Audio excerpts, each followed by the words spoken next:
Hi, everybody. My name is Alanna Starr, and I'm here doing a galactic, amazing interview with Dr. Robert Newton today. I've been waiting so long to interview this gentleman. So I met him years ago at the 5D events at, I think it was the Holiday Inn in LA. Yeah. Long time ago, I met him and his wife. They had a booth, and he had his books out there, and they were making jewelry. But he is an incredible author. He's got a BA in speech and English. I consider him a wordsmith because he's always teaching different ways of how to word things and how to understand Exactly. in the words. I've been Right? outed. So he's also a teacher, a lecturer, a motivational speaker. He's traveled the world going to expos. He's 11-time author, a certified at the highest levels of Tai Chi and Kundalini Pranayam Tai Chi. I think they're two different things, but Yeah, it's different. right, yeah. So he is really big on Theta Healing and higher levels of consciousness and healing. But his books are really some of the things that have captivated me. The titles are really great. I think there are things that are really needed to understand right now. I mean, they've always have been, and they always come about in different ways. But he's written books called The Pathways to God, A Map to Healing, The Hidden Codes of God, and revised versions of those. When trees ruled the earth, and Immortal Prophecy, and natural herbal remedies. And the book that I have been wanting to interview him on is his book about the Immortal Prophecy, because there's so much information about how to rejuvenate the body and to have longevity. And he's done extensive research in that field. And today he's going to share with us all kinds of things. We're going to talk about the current pandemic that we're going through and his views on it. We're also going to talk about his books and some ways that we can deepen our breathing techniques and bring in higher levels of consciousness. So without further ado, Dr. Robert Newton, please take it away. Thanks for having me. It has been a long while for us to get together, but if you're persistent enough, anything will happen eventually, even if you're a complete boobala, which neither of us are. You're so silly. Well, humor is the only thing that makes the third dimension tolerable for me, I must say, because I spend so much time. I drive in the fifth dimension. I work in the fifth dimension. I really don't enjoy much. I mean, I enjoy the things where I enjoy singing and dancing. Dancing is magic, and of course, you're an incredible dancer, and I'm let's see, what would I say? Let's see. I'm a dancer in training. But I really get into it, and it takes me to the promised land. And the brainwave scans prove this. There's definite theta brainwaves that are coming when you're dancing, and the more you go, the deeper you can get. It's easy to get into a theta or a delta level where it should be sleep, but you can stay awake. I've pulled it off a few times, maybe more than I realized, maybe not as much as I think. Maybe I deluded myself, but I know that my brainwaves have been measured in the delta level in consciousness by Dr. Juan Acosta. So, and a lot of theta and a lot of gamma too, which is a whole other spectrum. Yeah, we don't hear much about the gamma wave when it comes to our mind and how we think and things like that. Do you want to share a little bit about that wave, about that level of consciousness? Well, I'm still trying to assimilate it all myself, but it's definitely a level that allows you to perform, at a really high level. I always used to say, when I used to love to watch Michael Jordan play basketball, I mean, I almost had an orgasm. It was so exciting. because I could just see, I was looking to his eyes. I would tell my not deceased wife, I would tell her, man, he's zoned out, man. This guy, he can do anything. And he would get there all the time. And he even played when he was so sick, he had flu. And yet people are afraid of coronavirus, which the flu is a coronavirus, and here he is. He's just doing the impossible things. I want to interject there because you said he could do anything, and I just opened a random page of your book, and I have it underlined, the importance of taking control of the information of our minds and programming our human mind, our human computer, to remove incorrect and imperfect thoughts and information, and replace it with the perfection that has been staring us in the face while all this time we are consciously unaware.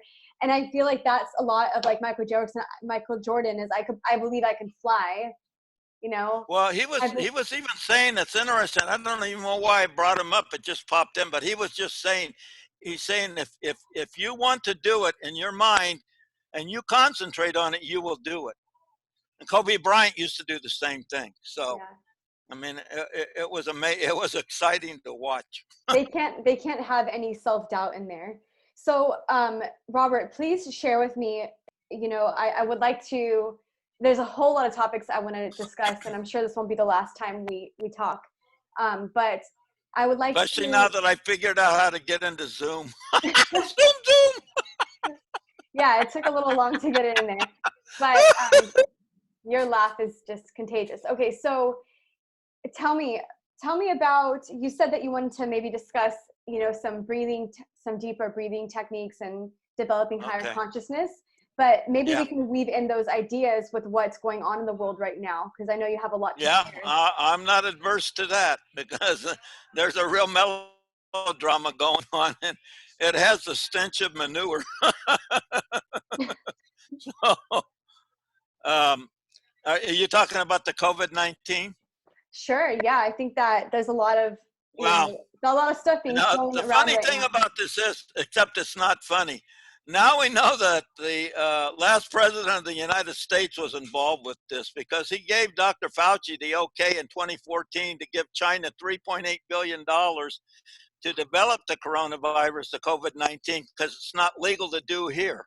It was, by law, it was made illegal. So, you know, they just went around it.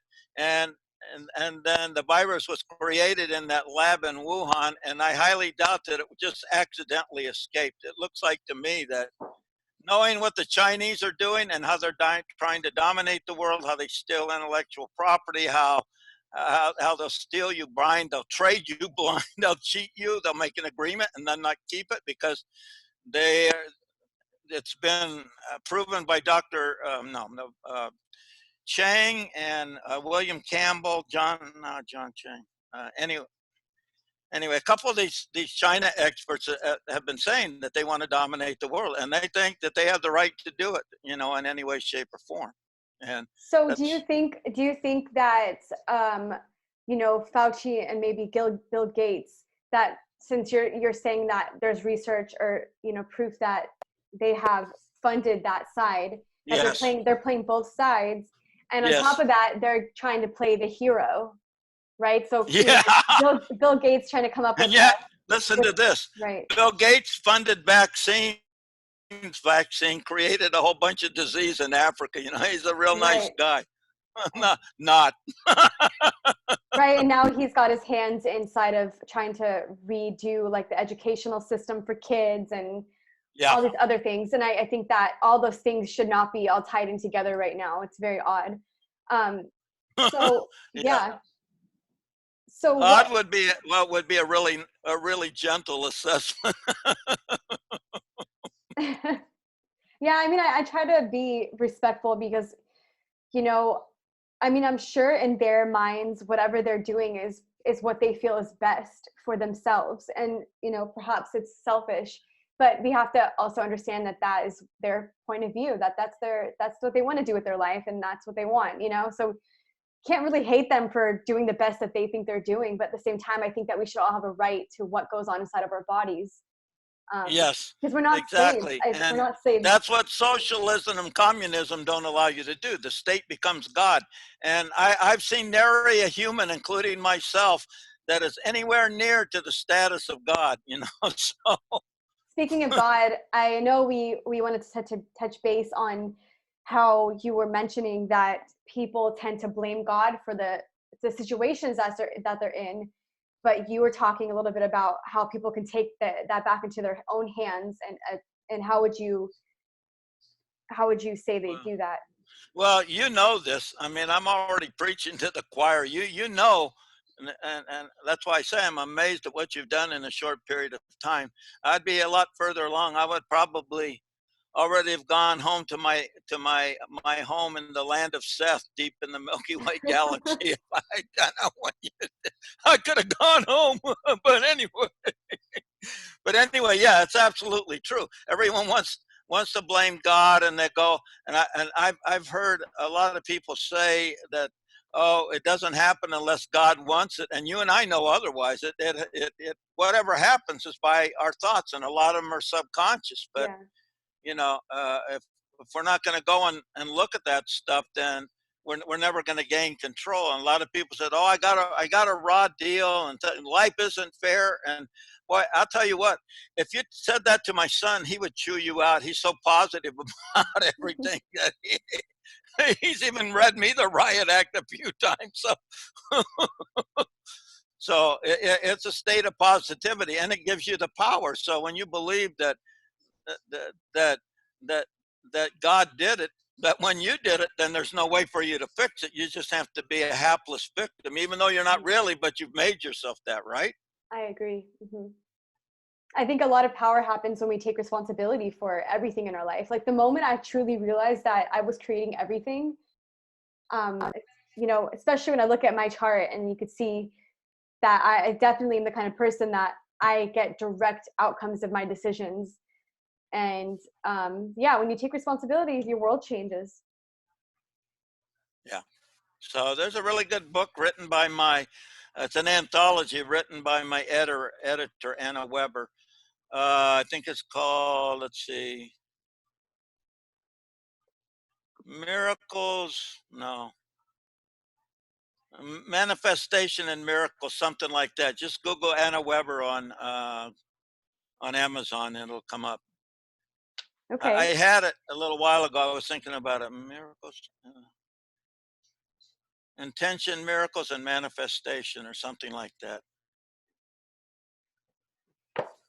So Amazing. I don't have to write a book on that because it's already been well covered. So, I don't write things. But the Jesus book that I just wrote, now that's a whole nother matter. And right, we were going to talk a little bit about I call him Yeshua. I'm not sure Yeshua, that's what I call him in the book, because that's who the hell he was. Yeah. So, you wanted to until talk the about main editor of the scriptures, the Roman Catholic Church, came in and started changing things around, making Mary Magdalene a prostitute when she could have very well been on Jesus's level easily. She was. I believe that she was. Chauvinistic or the paternalistic BS that we've been living under for a long time. And there's a really cool book written that reveals all that, When God Was a Woman, by Merlin Stone. And that woke me up too. I made a radical shift. I was paternalistic and chauvinistic before I read that book, but it forced me to become otherwise.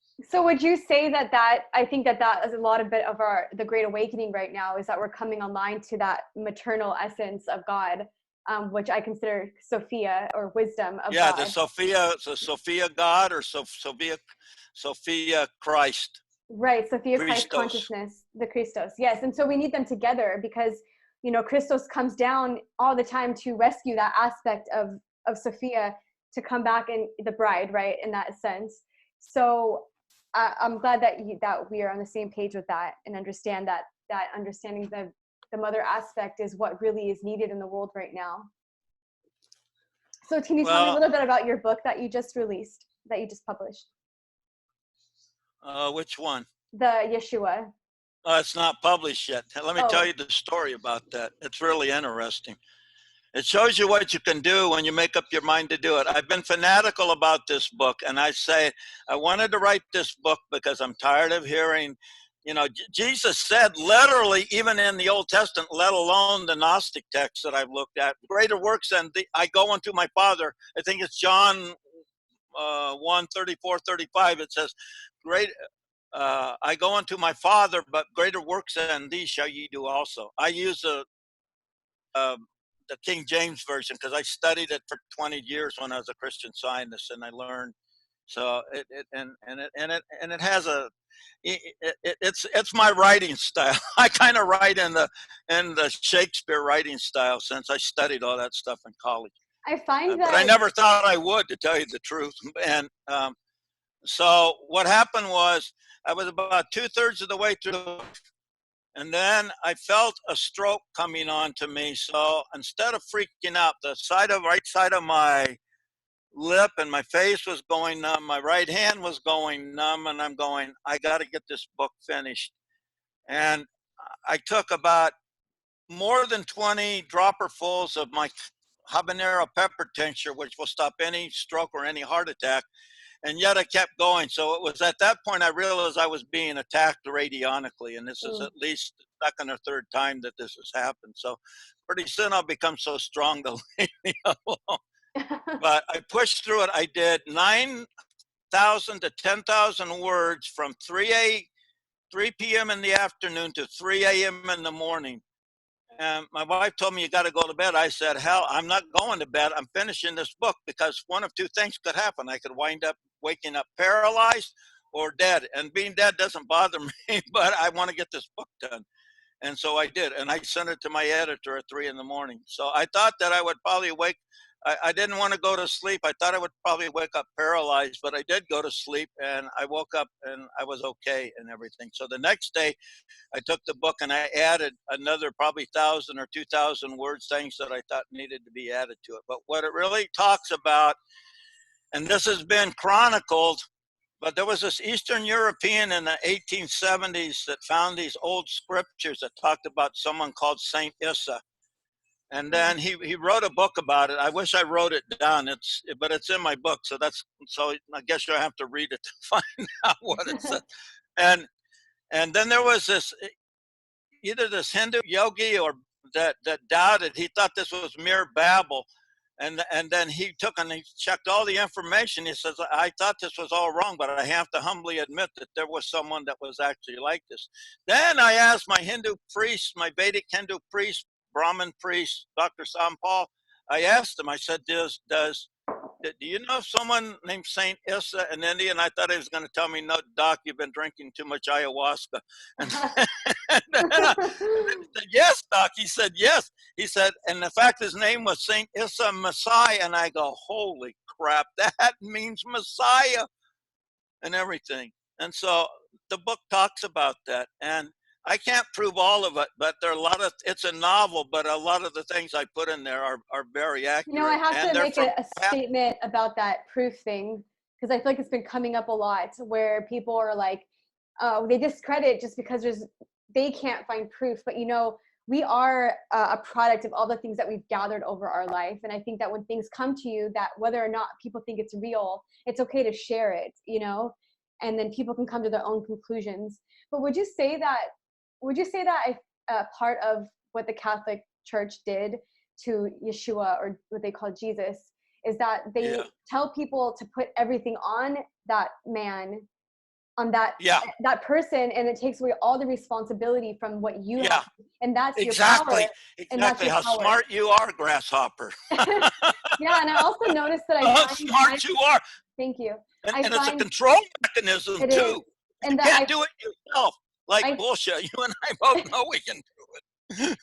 I find too that the crucifixion implants, that there's a lot of implants that are injected in different ways, so that it's distorted that. So that's really cool that you've created. Well, Jesus didn't even die on the cross. He was in Sarupa Samadhi, which I know a lot about. That's in my Kriya Kundalini yoga lineage, and this is what I would like to accomplish, so that I can go back and forth from this planet without being born through a uterus. And that dramatic process of just walking in and out. And there was also this book by Ruth Montgomery that my deceased wife and I, who was really a great teacher for me. I learned so damn much from her, and she coaxed me into doing things that I thought I didn't need to do. But then, you know, I would relent, and then I would make these great leaps from doing it. So like learning, like we were talking. Well, you know, and another thing, Jesus was also known as Esau too.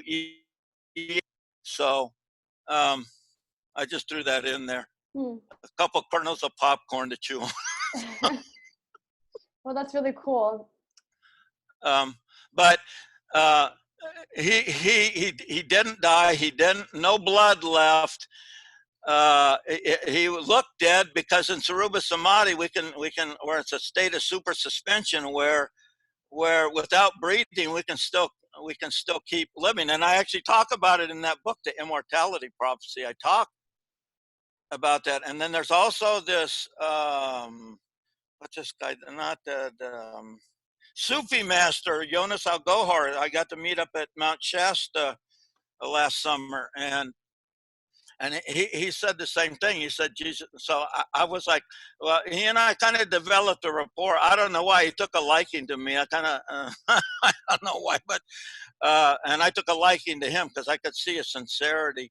And he's definitely into Jesus, but he's not into all this baloney that, you know, churches teach and that trap people and make them realize the rule, the Newton's third law, for every action there's an equal and opposite reaction, obviates someone else being able to save you. It means you have to undo it yourself. This, I was talking on my radio show today about karma. How many people think that if you just say you're sorry that the karma goes away? And I said, no, au contraire, you have to do an equal or better act, the bad act that you, the not good act that you did the other person to wipe it out.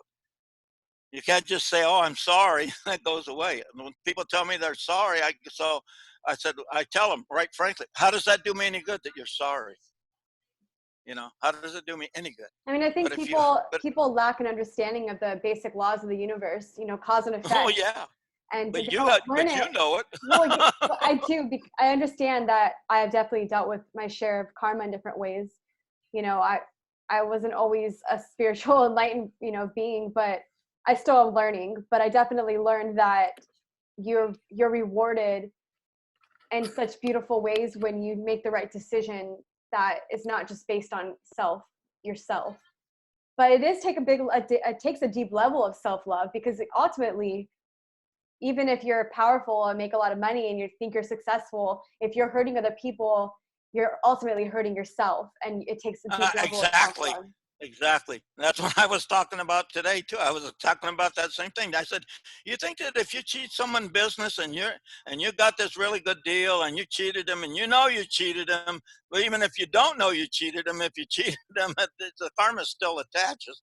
You know that you're going to get away with this. I said, you're only hurting yourself for the wrong. I said, it's really, it astonishes me how people, I knew this contractor that loved to do that. He liked to take advantage of everyone. You know, he paid a pretty heavy price for it too. So I think that we're also, you know, you mentioned ayahuasca, and I think that a lot of plant medicines and things like that when they're used properly in ceremony, they actually can really help cleanse and purify the generations before and after. And I think that like clearing generational karma is a really important thing. A lot of our ancestors partook in different things that we're still dealing with that, because it's a part of us. So when we really it's in our DNA.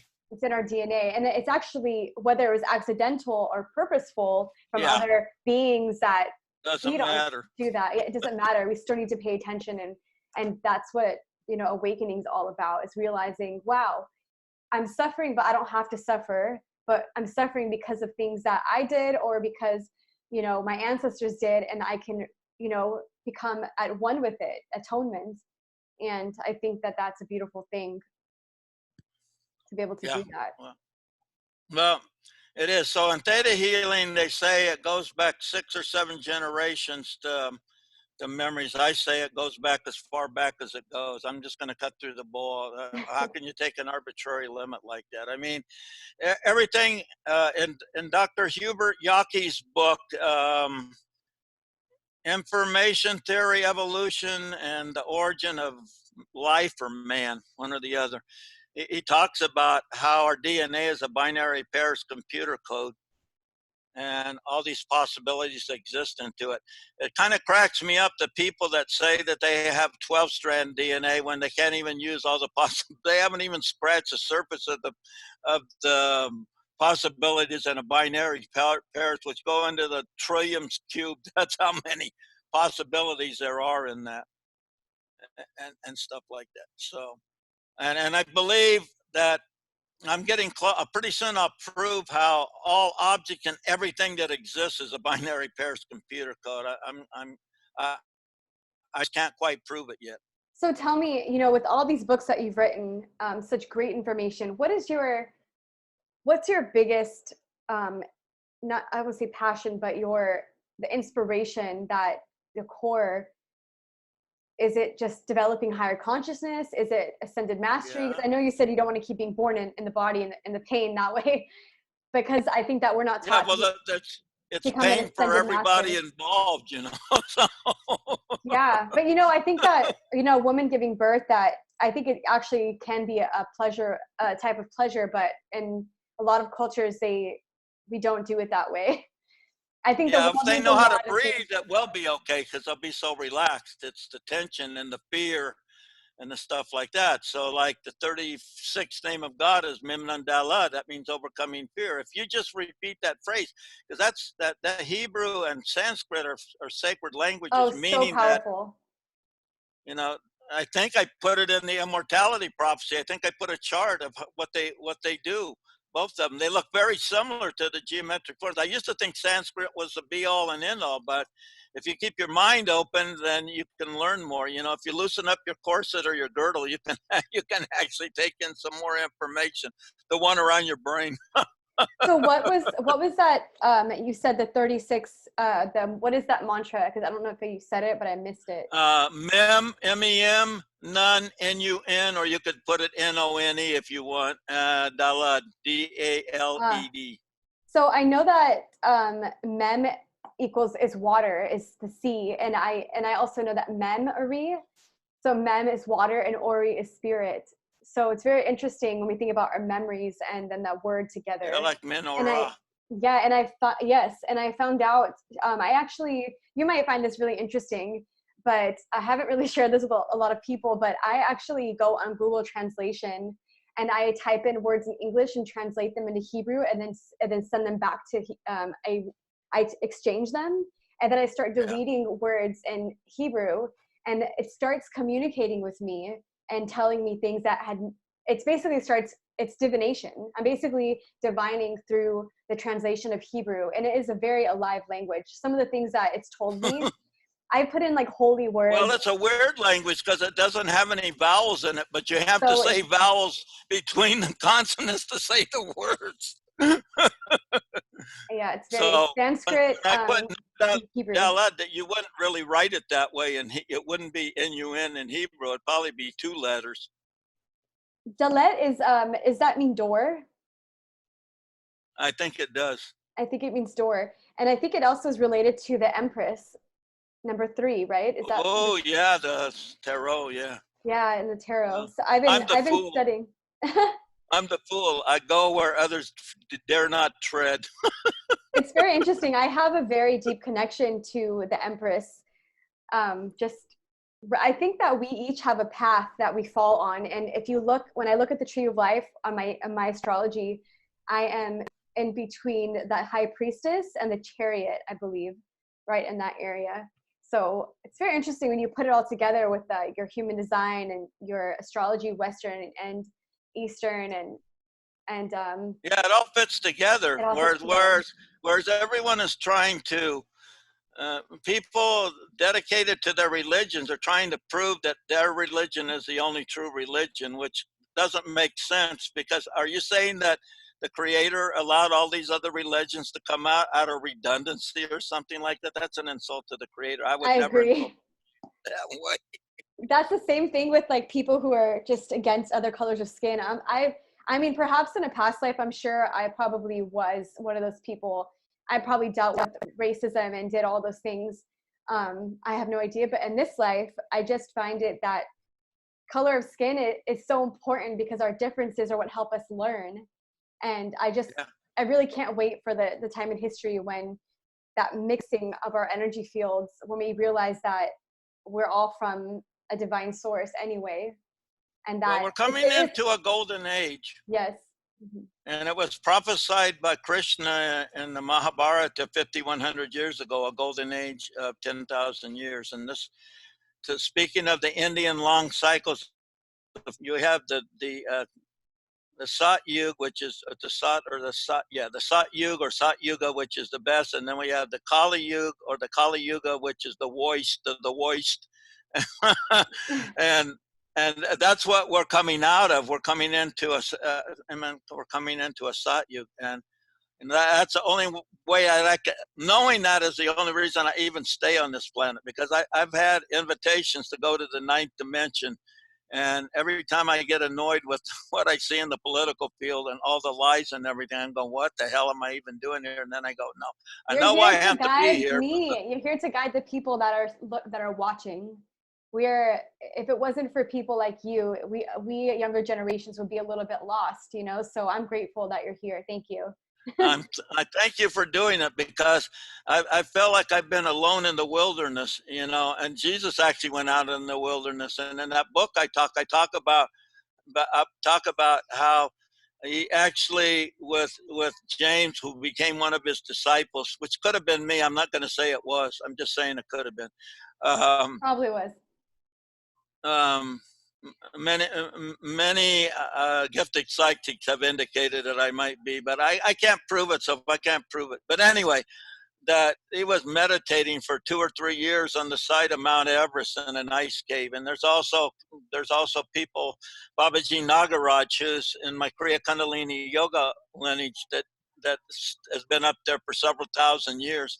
And then another place in Kashmir where the same thing happened. These are kind of things that, you know, we get little shards of things here and there. We don't get the full picture, but no, eventually we're going to get the full picture. If we ever get into the Library of Alexandria, which sunk, we're going to get a lot of information. If we could even get into that Vatican Library, maybe I could go into ninja mode and I could low crawl into the Vatican Library and find all the stuff that would prove what you and I know. I just did an interview earlier with another woman named Michelle, and she was like, you know, I really wish I could have saw the library there in Alexandria, and she prays that the Vatican will open up and share that information with us, because I mean, that's selfish. It really is selfish. We are ready to receive it, and it would stop all the fighting between us if we could just see what our history is.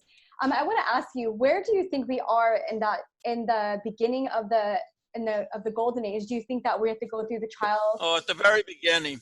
We're at the very beginning. The deep state is trying to create a timeline to prevent it from happening. So that's why we need as many people as possible. So that's kind of why I'm on a mission to teach people the 3-part class I do, which can be a 4-part class as well, on Kriya Kundalini yoga and healing and stuff. So I hear Superman in the background. In your house? No, on this, I've been listening to a whole nother discussion going on in the back when I've been talking to you. That's what learning how to meditate, that's what learning how to control your breath, that will take you. So like right now, this is like a breath that I'm talking about, the Pranayam breath. It's like whatever you breathe in, you breathe out twice as long. And right now I'm at a 50-second cycle. So soon I'll eventually, if I keep deflecting these radionics attacks, I'll make it to at least a minute or something like that. And that's what allows me for periods of time to actually stop breathing, or I'm actually existing. I'm not even sure I'm breathing right now, which is pretty amazing considering I'm talking. But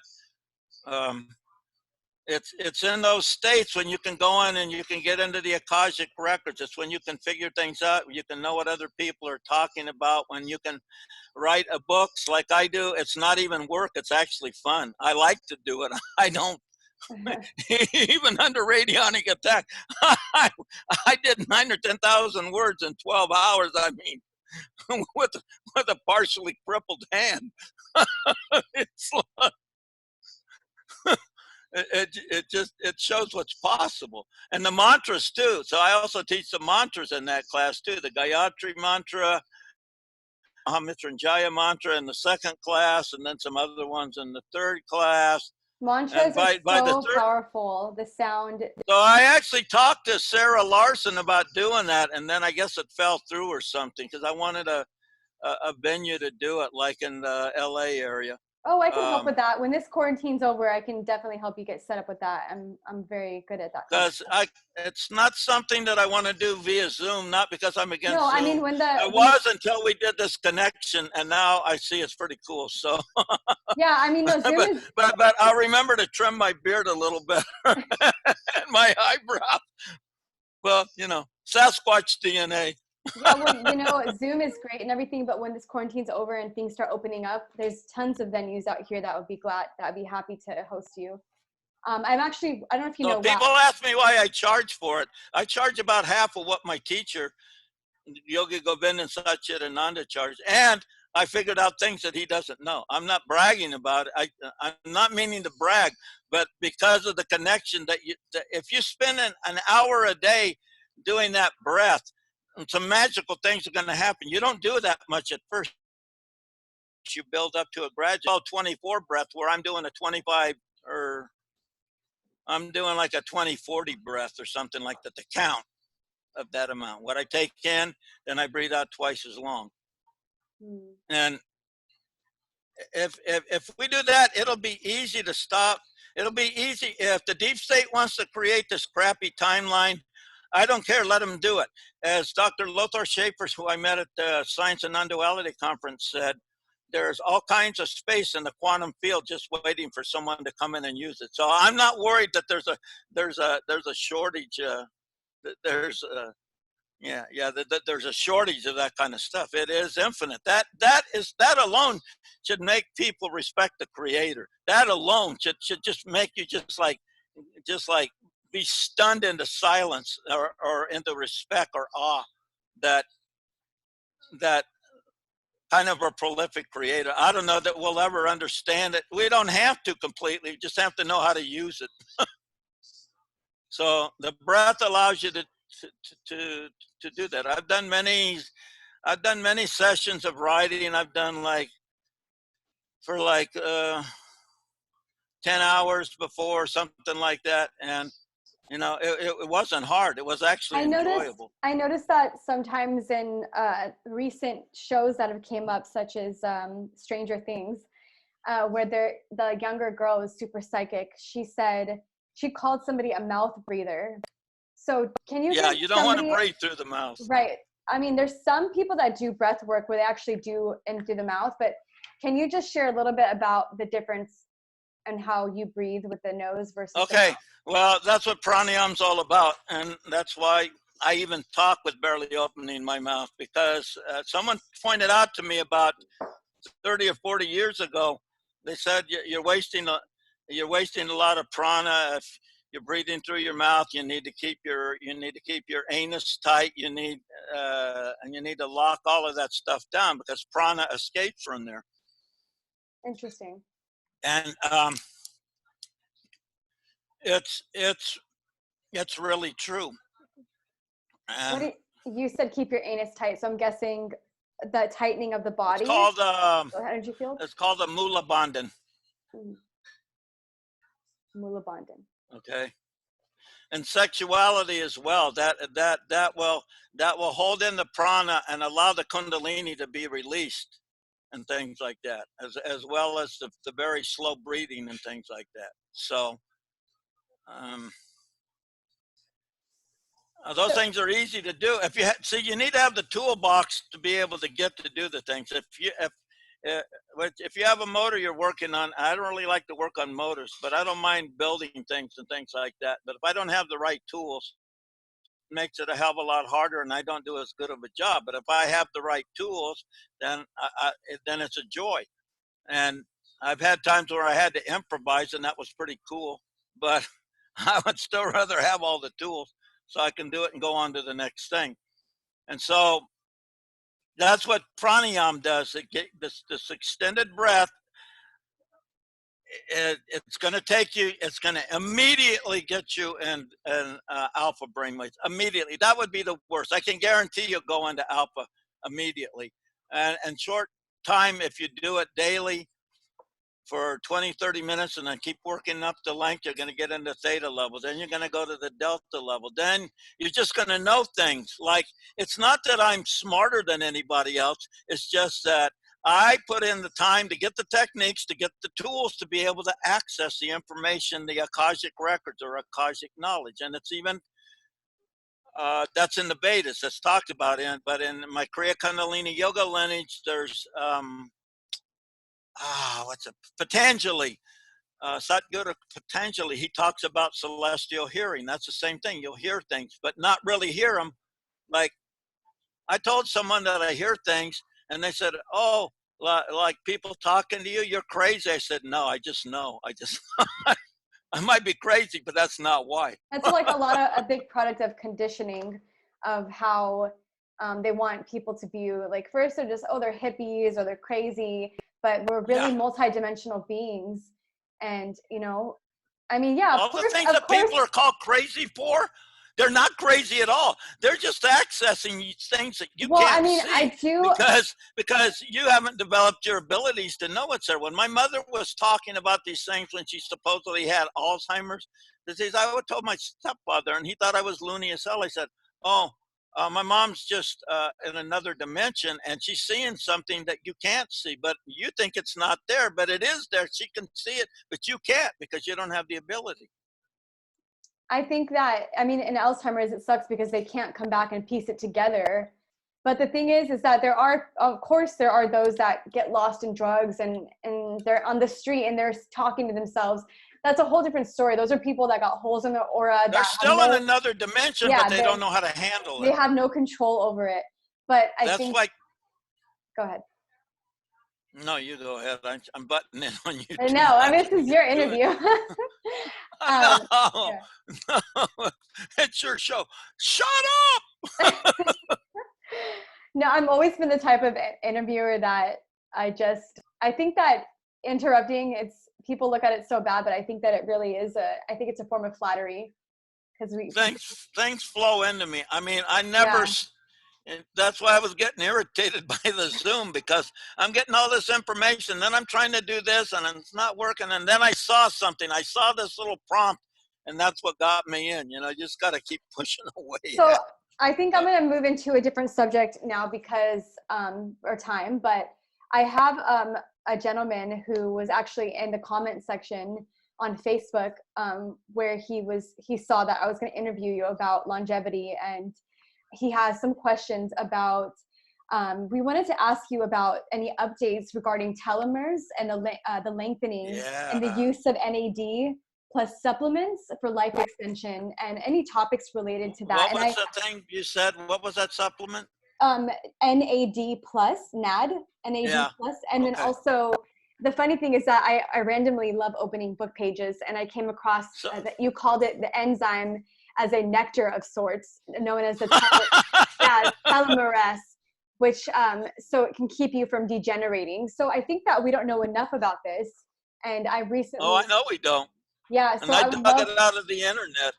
I would love for you to share about that, so that way he can. I know he's doing schooling on that, and he would love to pick your brain. So share anything you can about longevity, telomeres, and all that good stuff.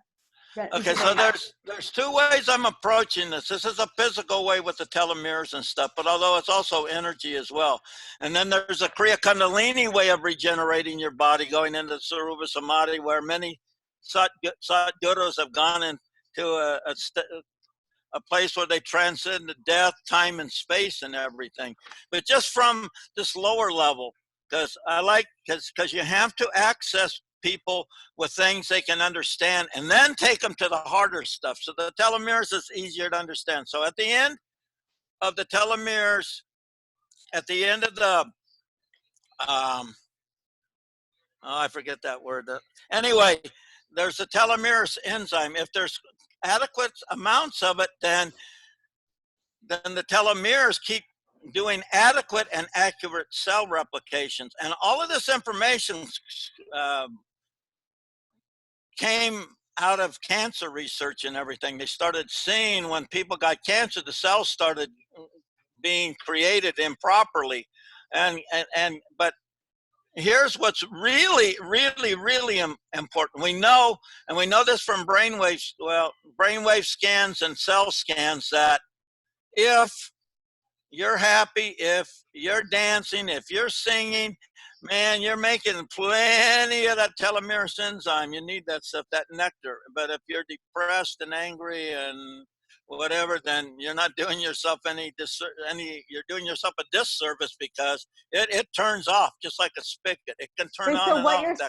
what you're saying, you're So you making, should dance like you and me. right. Yeah. So I love that. That's one way we connected, is we know that dancing is linked to immortality, that it creates happiness inside of you, and you actually tap into that energy field. So what you're saying is that our ability to regenerate and to stay younger is linked to the way we feel and the way we think about ourselves. Yeah. And so when current pandemics and things hit like this, they cause us to stress out, and we age ourselves. So what you're saying is that people need to get back into finding laughter and happiness at all costs, because that's the most important thing, is like coming back to health, which is vitality, which is abundance, the mobility and things like that. Yeah, absolutely. And I'm trying to think of that molecule that it's so there's two types of way to feed supposedly to nourish a body. One is through caloric phosphorylation. This has to do with taking in calories and things like that. And yet, even though this theory was presented by René Descartes, the French scientist, in 1870, no one's been able to prove to this date that that's actually really occurs.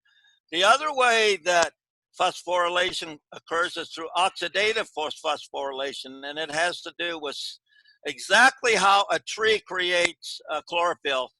It has to do with sunlight combined with water and with magnesium. And in a tree, it's sunlight, water, and iron. And this will create an energy from nothing, or from non-food sources, just from energy sources. Wow. Yes, the sun is very powerful. And I think that I spend a lot of time in the sun, and I think, but of course, they tell you that it's not a good thing to be in the sun too much. So I don't spend they're all insane. Day. They'll say we're insane, but they're insane, because I go out all the time. When I go surfing, the only time I use sunscreen, I put it on my nose and my rosy cheeks. That's it.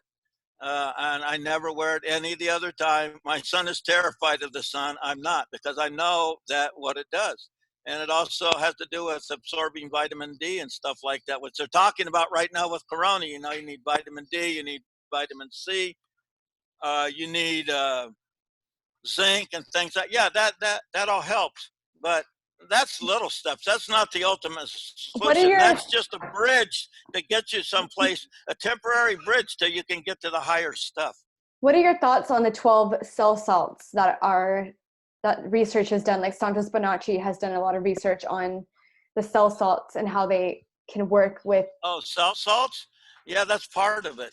Yeah, absolutely. And there's chiropractors like to use those because they know they work. Oh yeah, I started using them and I've been feeling great. Like symptoms that I had. Which ones? I actually do the 12 bio plasma, the whole combination of 12, and I take them daily under my tongue. They dissolve. But I'm a Cancer, so they say that you should I would take the calcic fluor. But there's different ones for each. Obviously based on your chart, you see where you're lacking the cell salt. It's pretty interesting. But I think the 12, just taking it all together really helps. But I'm not a doctor, but. Yeah, you might know more than a lot of them. Believe me. Well, my stepmom and my younger brother both got diagnosed with cancer at separate times. But my brother was, very young when he got it, and it tore me apart, and it caused me to go on a whole mission of First to start with Yeah. the chemtrails, and I went off there and I learned all about the stuff that was going on, and knowing that there are cures and stuff for things, and people are still having to go through chemo, it broke my heart. But it caused me to learn, and now here I am. I'm a certified clinical hypnotherapist, and I learn about the mind, and I think that's what we have in common, is that we truly believe that what comes from the relaxed properties of the brain waves, and really maintaining your mind power and how you feel about yourself is part of the biggest part of our healing. Well, in Louise Hay's book, which I I love consider her a book. Bible on healing, You Can Heal Your Life or You Can Heal Your Body. Either one, it's the same book. And I had cancer myself, so I can about 1990 or 91 when my second wife divorced me. It wasn't because she divorced me, because I felt it was a burden trying to carry her, but I wanted to be with my son. I didn't want her raising my son because she was a mess in drugs and alcohol. She's finally, eventually, many decades later, kind of gotten a grip on, and things are better. But anger, resentment, fear, all those things create any number of things, but especially cancer. Okay, and so when I figured out through iridology that I had cancer, though, I did the grape diet. It's still really powerful. You're You supposed said to eat nothing but grapes. yeah, the grape diet book, I think. Interesting. You can get it online.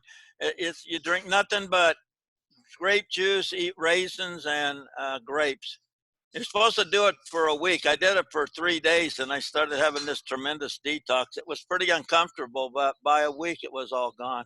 So here it is. That was 1990. Here's 30 years later, and it annoys me no end. I've done many shows on Solution Revoultion radio that's archived on iHeart about cancer and all kinds of healing. It stuns me that people would want to spend trillions of dollars on a national health care based on the allopathic system of medicine, where my system of natural medicine costs hundreds of dollars as opposed to tens and twenties and thirties and $40,000 of It has a dollars, lot to do with and then poisons the body on top of that. It has a lot to do with the conditioning that they've been given.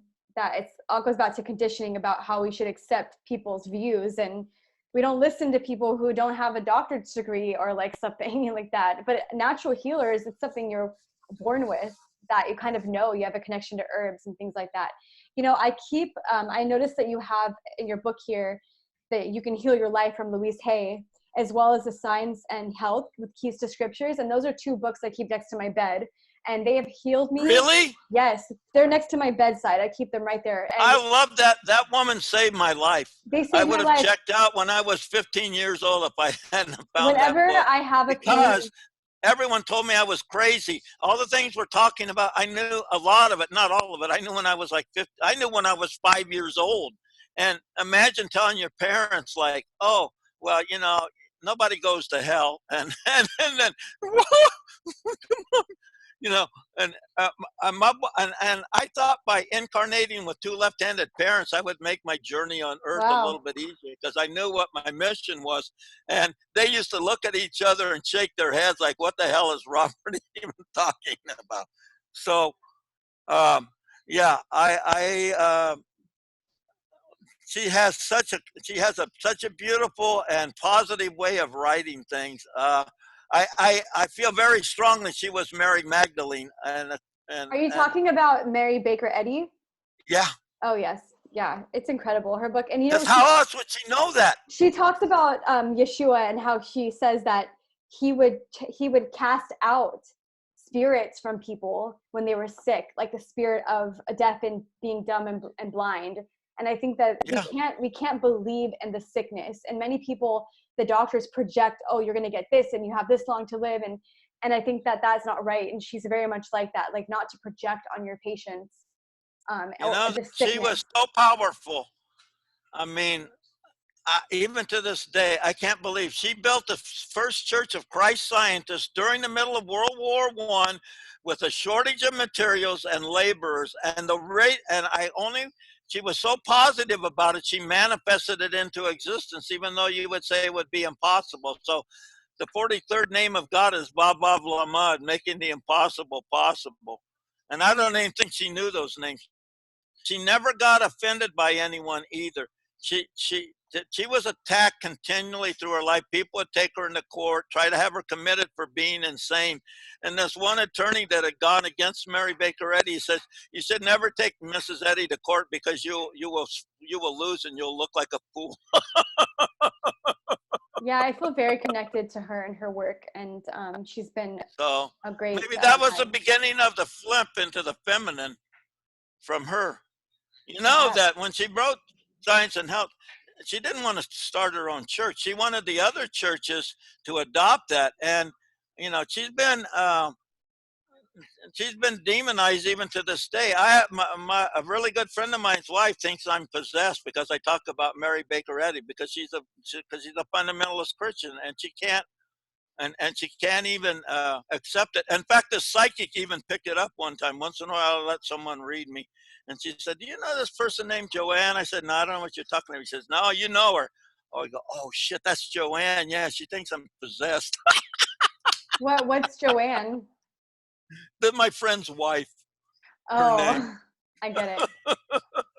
Well, that's amazing. So, I love that. I love that you had mentioned her book, and you know, it comes up so much. Like just the last 3 days, people have mentioned it in different research I've been doing, and I just firmly believe I've had a lot of I've bumped heads with a lot of people that, you know, when they tell me, oh, I'm sick or I'm not feeling good, and you try to tell them, well, the book says this, or, you know, and then there's so much resistance because they don't want to believe that they're creating it.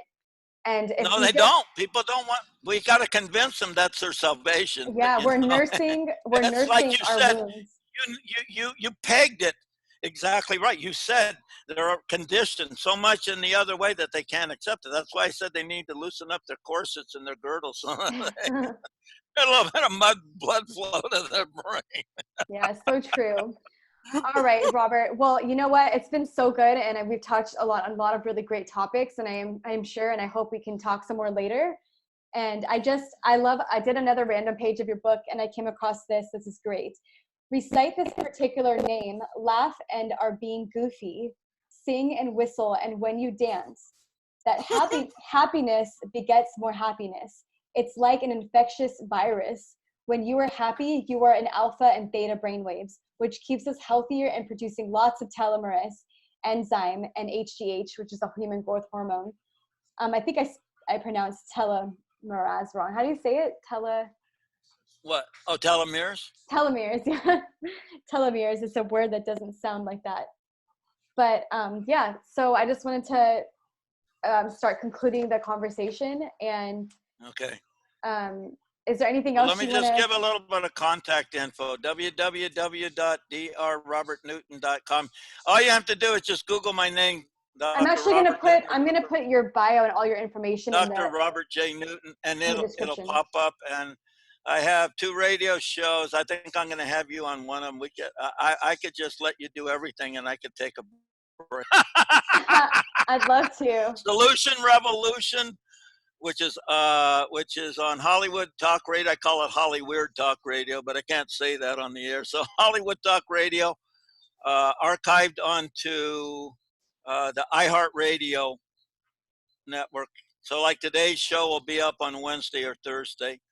And then my other radio show, Real Conspiracies with Scientific Spiritual Solution on artistfirst.com. So that's right up my alley. I love it. Yeah, I would love to come on and share. I'll talk about anything. I'm pretty much open. And yeah, I agree. Hollyweird. It's definitely Hollyweird. That.